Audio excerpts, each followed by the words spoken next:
reconhecendo a seleção brasileira. Hoje não é o dia nosso.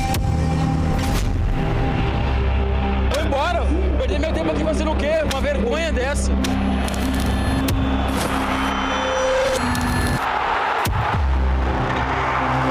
Sente vergonha? Tô com vergonha? Lá vem mais. E lá vem mais.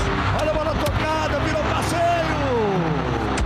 É, humilhação. A Alemanha tá humilhando o Brasil em campo.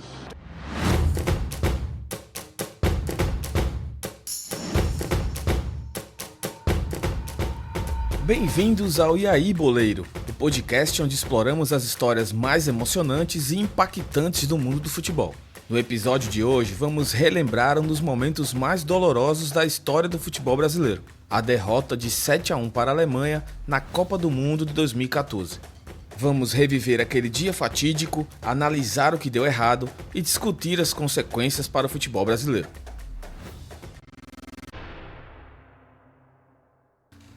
Você se lembra onde estava em 8 de julho de 2014, quando o Brasil entrou em campo no Mineirão para enfrentar a Alemanha pela semifinal da Copa do Mundo? 10 anos se passaram desde aquele dia que culminou no maior vexame da seleção brasileira em mundiais. Em 2014, o Brasil sediava a Copa do Mundo e a expectativa era altíssima. A seleção brasileira avançou até a semifinal com a campanha cheia de altos e baixos. Mas a esperança de conquistar o hexacampeonato em casa era real. No estádio, quase 60 mil pessoas acompanharam a partida. Alguns choraram, outros sorriam, muitos ficaram em choque. Outros não sabem até hoje descrever o que sentiram quando o árbitro Marco Rodrigues apitou pela última vez. Eu só queria poder dar alegria ao meu povo, a minha gente que sofre tanto com inúmeras coisas. Era a 20ª participação do Brasil numa Copa do Mundo FIFA, mantendo a situação de única seleção a participar de todas as edições do torneio. O treinador escolhido para liderar o time foi Luiz Felipe Scolari, o Filipão. A convocação da seleção brasileira foi recebida sem surpresas e teve como base a equipe campeã da Copa das Confederações do ano anterior. 16 atletas estiveram na conquista da Copa das Confederações. Felipão optou por deixar fora medalhões como Ronaldinho Gaúcho, Kaká e Robinho, mas não houve um clamor popular como na Copa de 2022. O Brasil estreou na competição vencendo a Croácia por 3-1. O lateral Marcelo Contra abriu o placar. O Brasil jamais havia feito um gol contra em 19 edições de Copa do Mundo. Neymar, primeiro de fora da área e depois de pênalti, e Oscar, já no final do jogo, marcaram os gols brasileiros. No segundo jogo, o empate em 0-0 contra o México. O time brasileiro criou 4 boas chances de gol, mas parou no goleiro Ochoa, que fez excelentes defesas. No terceiro jogo, vitória de 4-1 sobre Camarões. Dessa forma, o Brasil se classificou na primeira posição do grupo, seguido pelo México com o mesmo número de pontos, mas com saldo de gols menor. Nas oitavas de final, o Brasil venceu o Chile nos pênaltis após o empate em 1-1 no tempo regulamentar. O goleiro Júlio César pegou os pênaltis de Pinilha, Alexis Sanches e Rara acertou a trave na última cobrança, decretando a vitória brasileira por 3-2. Esse jogo ficou marcado pelo choro do capitão Thiago Silva e o pedido para não cobrar a penalidade. Tá rezando ali o Thiago Silva. O capitão brasileiro sentou-se sobre a bola e tá ali rezando. Partiu Davi Luiz na perna direita. Partiu Davi, cobrou, é gol! Sai que é sua, Júnior! Bateu! Sai que é sua, Júnior! Sai que é sua, Júnior! Sai que é sua, Júnior! É Júlio César do Brasil! O adversário nas quartas de finais era a Colômbia. O Brasil segurou a pressão colombiana e no final, os zagueiros resolveram a situação no ataque. A vitória por 2-1 veio com gols de Thiago Silva e Davi Luiz. Esse jogo também ficou marcado pela contusão de Neymar, que sofreu uma entrada do volante Juan Zuniga aos 42 do segundo tempo e saiu do jogo de maca e chorando muito. Após exames, veio a constatação de que Neymar teve uma fratura na vértebra da região lombar e estava fora do Mundial. Te dar uma má notícia, o Neymar fraturou uma vértebra e está fora da Copa. Você tá falando sério? Ih, rapaz. Cara, é triste porque Putz, cara, o Neymar é um cara que trabalhou tanto para estar com a gente vê a dedicação desse moleque aí no dia a dia e a importância que ele tem pra gente. Lógico que agora nós vamos olhar pro nosso grupo, que tem muita qualidade, mas o mais importante, Ney, pra você, velho, que Deus vai te curar o mais rápido possível e nós vamos fazer de tudo para te alegrar nesse momento de tristeza. Pode ficar tranquilo, nós estamos juntos ainda, cada vez mais juntos aí nessa. Antes da semifinal contra a Alemanha, no estádio do Mineirão, Felipão chamou jornalistas brasileiros para uma reunião às portas fechadas, onde cobrou a imprensa.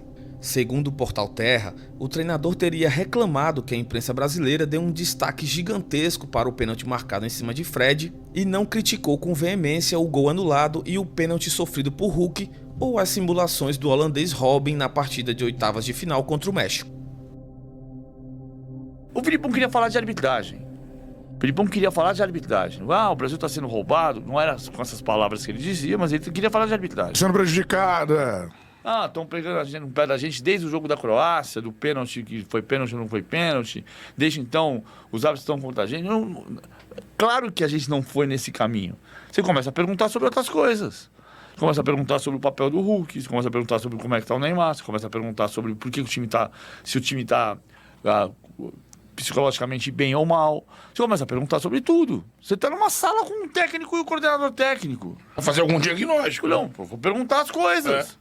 E aí você sai de uma conversa dessa com algumas informações e com algumas dúvidas. Sem Neymar, Felipão optou por começar com Bernard no time titular.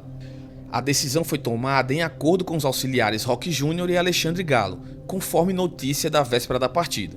Outra novidade na escalação foi o zagueiro Dante, que substituiu o capitão Thiago Silva. A seleção brasileira entrou em campo com Júlio César no gol, Maicon, Davi Luiz, Dante e Marcelo na linha defensiva, Luiz Gustavo e Fernandinho faziam a dupla de volantes e Oscar, Bernard, Hulk e Fred responsáveis pela criação ofensiva do time. O Brasil havia chegado à semifinal com um futebol sólido, mas com alguns desafios.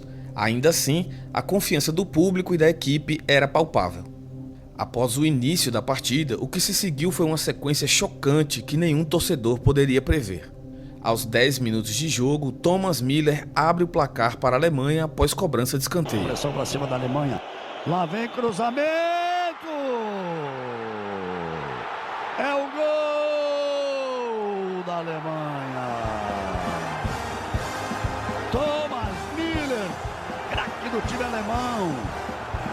Deu bobeira a defesa brasileira. O corte era até simples. O que se viu depois foi um apagão histórico da seleção.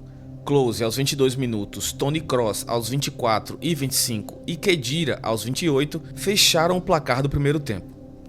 Quando o cronômetro bateu 30 minutos, a Alemanha vencia por 5-0. O choque apagou qualquer vestígio de esperança. E lá vem mais! E lá vem mais! Olha a bola tocada, virou passeio! Gol da Alemanha! As lágrimas do menino. Ainda não entende direito exatamente o que seja o futebol e uma movimentação tática dentro de campo. Consegue entender. Lá vem eles de novo. Olha só que absurdo. A chance de mais um gol. Gol!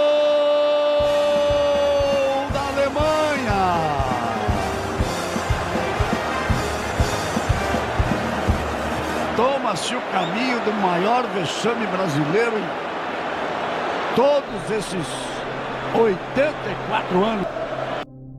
Para os alemães, uma alegria jamais sentida. O que antes da partida era apreensão, pois a Alemanha nunca tinha superado o Brasil em Copas, naquele momento se tornou surpresa, seguida de uma felicidade incontrolável. No segundo tempo, mais 2 gols alemães e um gol de honra para o Brasil selaram o placar histórico, 7-1. A reação foi imediata e devastadora. Milhões de torcedores, tanto no estádio quanto em todo o país, ficaram em estado de choque e descrença. O mundo assistiu incrédulo à maior derrota da história da seleção brasileira.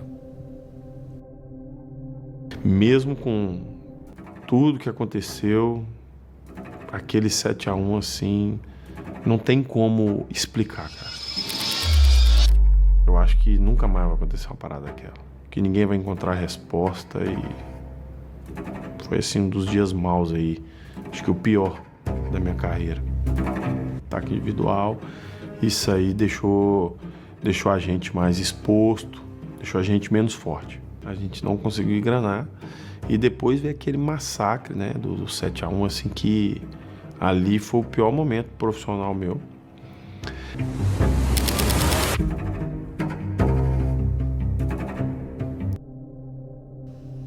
Muitos fatores estão envolvidos nessa derrota histórica. A preparação do tempo, as escolhas táticas e o desempenho dos jogadores são alguns motivos. A ausência de Neymar e Thiago Silva também foram cruciais. A equipe entrou em pânico após o primeiro gol e a Alemanha aproveitou cada erro. O 7-1, né, cara? Tu quer terminar com isso? É emblemático, vai. O 7-1 é uma loucura, né? O 7-1 é uma coisa inteiramente fora da curva, fora do... Rapaz, o que eu me lembro é que o Arnaldo me comunicava olhando para ele, olhando um para o outro. Aí eu olho pro Ronaldo, eu falei, o Ronaldo vai morrer. Tava passando mal.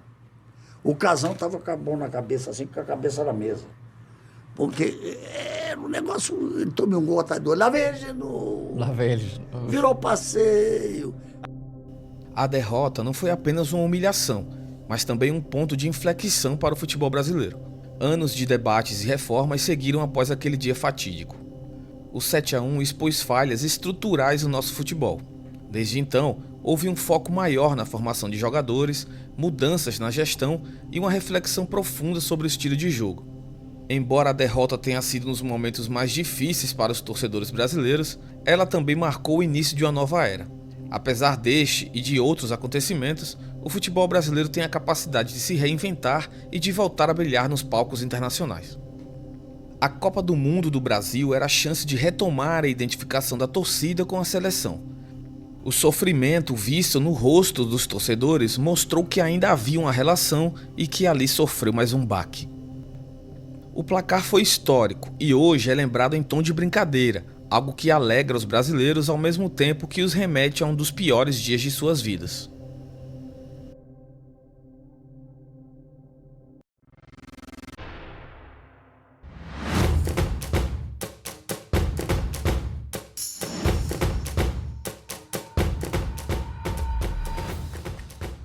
Obrigado por nos acompanhar em mais um episódio do podcast Aí Boleiro. Não se esqueça de nos seguir nas redes sociais e compartilhar suas opiniões. Este episódio utilizou áudios da TV Globo, Tribuna dos Jogadores Brasil, Charla Podcast, Flow Esporte Clube e como fonte de informações os portais Terra e Globoesporte.com. O podcast Aí Boleiro é produzido, roteirizado, editado e narrado por Alexandre Vieira. Agradecemos a você, ouvinte, por estar conosco. Até a próxima partida.